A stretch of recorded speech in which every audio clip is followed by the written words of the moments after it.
Hi, everyone. Welcome back to the Plants and Policies podcast. My name is Ina Toncescu. And I am Maddie Youngben. Today, we are going to be talking about the impact the food system has on biodiversity. How does what we eat affect biodiversity? Isn't biodiversity all about preserving national parks and oceans from plastics and other pollutants? Let's start with the basics. What is exactly biodiversity and why is it important? Biodiversity, short for biological diversity, is the variety of all living things and their interactions. It often involves species richness and diversities of living things in an ecosystem. Everyone does their part to provide for the maintenance and health of the ecosystem or habitat. Biodiversity can also be defined as the maintenance of essential ecosystems, including the plants, animals, and water systems, and as well as the preservation of the balance and diversity within these systems. This is good not only for the animals and plants that live in specific ecosystems and habitats, but also for the health and well-being of humans and the planet as a whole. That's a good place to start. So we can also start from the Government of Canada, where they sort of talk about the question of why biodiversity is so important. So I'm going to read an excerpt from the Government of Canada. We all want to continue living in a country where we can watch birds, walk in nature, swim in lakes and rivers, and do all the activities that take us outdoors while enjoying fresh air and clean water. The diversity of life is essential for us to enjoy these simple pleasures.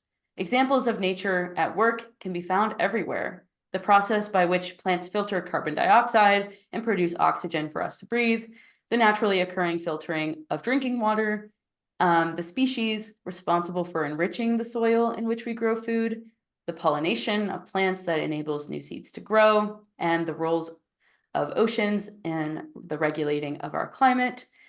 So biodiversity is vital to maintaining life on Earth and to ensuring clean, safe, sustainable environments. Habitat loss, the spread of non-invasive species, climate change, which we talk about a lot, pollution, and overconsumption all contribute to the decline in the variety of living species and threaten nature as we know it. It is a good thing that Canadians and other people around the world are recognizing the issues and are taking action.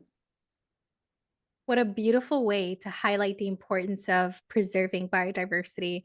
It often makes me wonder, though, if we know all of this and appreciate all of it, why are we still contributing to its destruction? Because when we think of the food system in relation to biodiversity, we're mainly talking about the destruction of it within ecosystems, especially due to what we're producing and how. Yeah, and I sort of wonder the same thing. So we did some research here. So there's a lot of information going to be coming at you right now. So be prepared, okay? We're ready. Don't leave. It's just good information, okay? I'm ready. I'm not leaving, at least. Don't space out, okay? This Yeah. is really good information. You can pull it out of your back pocket if you need to tell somebody that this is important, okay? Love it. So I'm going to be pulling from York Food Policy for Canada on biodiversity loss. This will be linked in our description or wherever else we will cite the sources. So they have a lot of studies that they're citing from. These studies, and one of them in particular, claims that it is widely believed among ecologists that humans have triggered what is now in the early stages of the sixth mass extinction event. That's a tongue twister. And much of this is related to landscape simplification. So with that, another study claims that it is estimated that 11% of the Earth's land is used for crops and another 30% grazed by animals. Out of that 11% of crop growth, we know that most of it is used for feed crops for animals. Another study, Newbolt and Co. Claims in 2015, agriculture is a major force of biodiversity decline across all classifications of organisms. Loken and Co. in 2020 claims that agriculture is a major force globally contributing to the surpassing of planetary boundaries, which we talk about a lot on in the research and hopefully continuing on this podcast. Looking at activities from within agriculture in regards to the impacts to Canadian biodiversity, McRae and Co. wrote the following in the year 2000 about the destruction of native habitat when it is cleared for farmland. As an example, they claim approximately 93% of prairie ecozones are in agriculture and only 1% of tall grass prairie. 19% of mixed grass prairie and 16% of aspen parkland remain. And this was in 2000. Imagine what it's like now, 24 years later. Also, this is the last main point from this website and studies.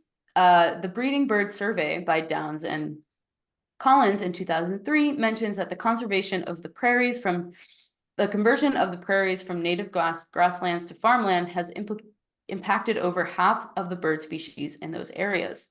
The destruction of the habitats adjacent or next to farm fields are also greatly affected, since habitat loss and habitat fragmentation are destroying the homes of the wildlife that live there. Yeah, the evidence has been around for so long. It is disappointing to see how slow we've been to react, even globally. But right here in Canada, I see these studies are from 2000, 2003, 2015. And obviously, there's so many more studies that come out 2023, 2024. We have studies. We're submitting preliminary reports to journals as we're speaking. There's an interesting journal that's available in Nature. It's called Options for Keeping the Food System Within the Environmental Limits. This is from Springman and Co. 2018. Direct excerpt from there, and I'm going to read this out.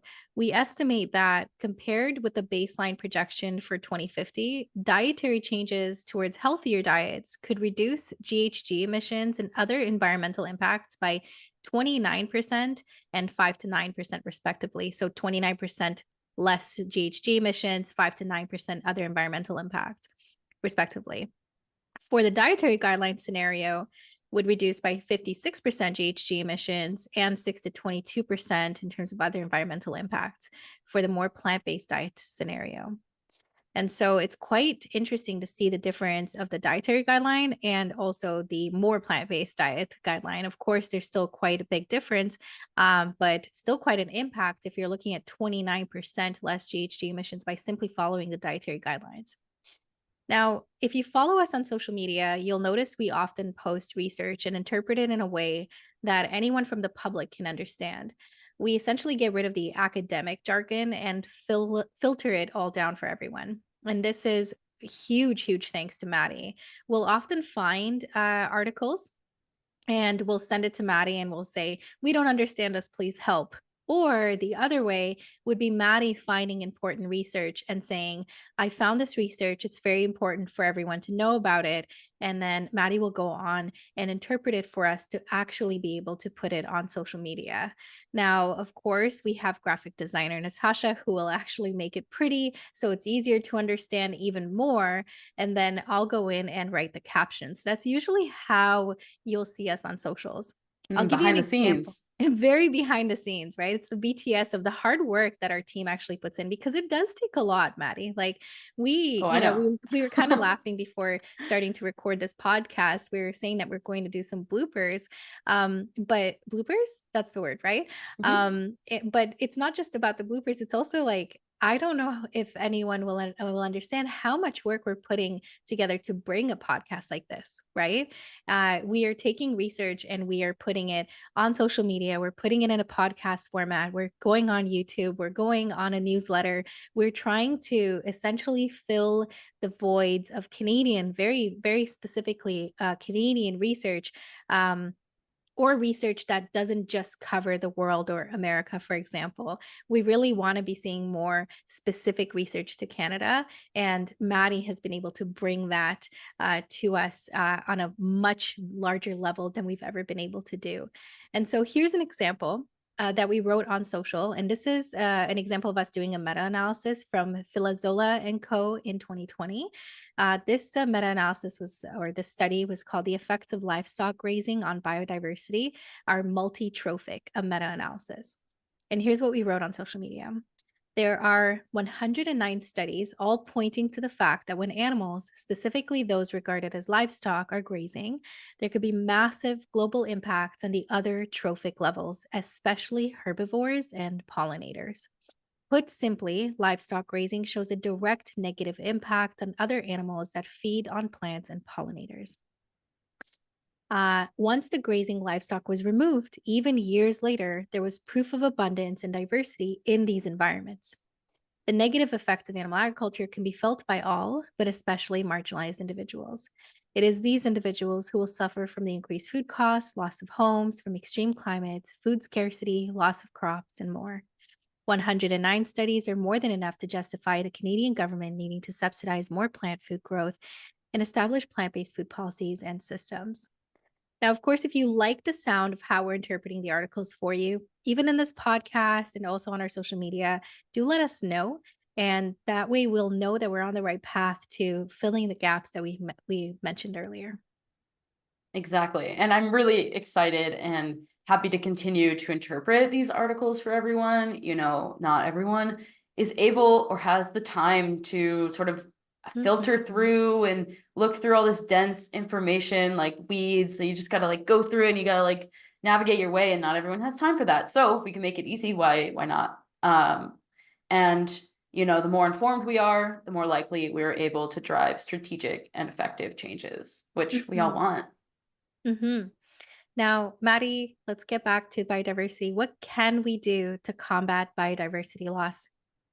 Well, so a key human need or value will be the respect and the appreciation of Indigenous knowledge. Mhm. And it will be absolutely essential to mitigating the damages done through our current land use and agricultural practices and overall just biodiversity loss. So biodiversity loss impacts local and small farmers, Indigenous communities, and others who depend on the land that they live on. Lack of pollinators and other trophic levels can directly affect farming success, which can lead to sort of things such as lack of access to food or crops, because they won't be able to produce them. So what does success look like? We sort of put a bulleted list here, so I'm going to read them out. And there's definitely more to this list. This is not comprehensive at all, but I think that it's a good starting point for us to start looking at. So first, we need to shift focus to a more plant-based agricultural practice that is shown to emit less greenhouse gases and use and destroy less land, water, ecosystems, and habitats. Second, we need to focus on and initiate projects to rewild land and restore land currently used for animal-based agriculture to promote land back initiatives. Third, we need to conserve habitats, wildlife, and protecting animals and vulnerable people, all while supporting the health of Canadians and the planet or habitats that Canadians live on and live with. Mhm. Lastly, and in my opinion, one of the most important things that we need to do is prioritize uplifting, listening to, and respecting Indigenous traditions and knowledges to combating the damages already done to the land that contribute to the threats to biodiversity. Yeah, great points. Success can also be achieved through policy change, and influencing that change can start from the comfort of your own home.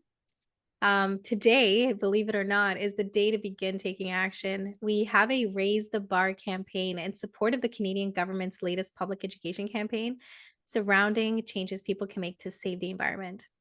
They focus heavily on the food guide, and we were so happy to see that. Mhm. Now, I will say that we saw the ads on TV and that they do not speak of the food guide. They don't actually mention that everything that you begin to make change is with what's on your plate. And so we definitely want to push the side of the food guide a lot more. We really want to show the Environment Canada, and it's the department that's actually running this is Environment and Climate Change Canada, which is obviously the government of Canada. We're going to ask Canadians to get together and start sharing as much as possible of with the graphics that will actually provide for everyone and unite across Canada. We're going to take the statistics of how many people engage, and then we're going to be reaching out to Environment and Climate Change Canada policymakers and the Minister Guilbeault and show them how important it was for them to run this campaign. And together we can show the government how happy we are to be seeing this narrative be presented to Canadians.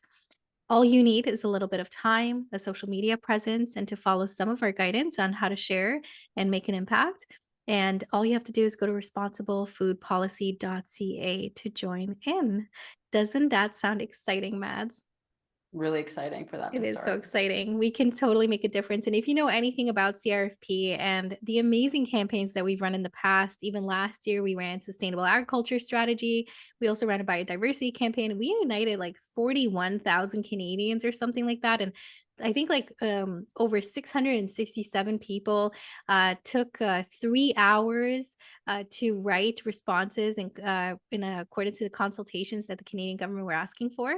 So it's pretty impressive how many people can get together and how much difference we can actually make. Let's leave it at that for this week, folks. As always, you can reach out to us if you have any questions or requests for podcasts or guests. If you'd like to join in, email us at hello@responsiblefoodpolicy.ca. And we'll see you next week, same time at the Plants and Policies podcast, now available on Spotify, YouTube, Google Podcasts, Podbean, Podcast Addict, and so many more. Thank you so much for joining us, everyone. Bye. See you soon. Bye-bye.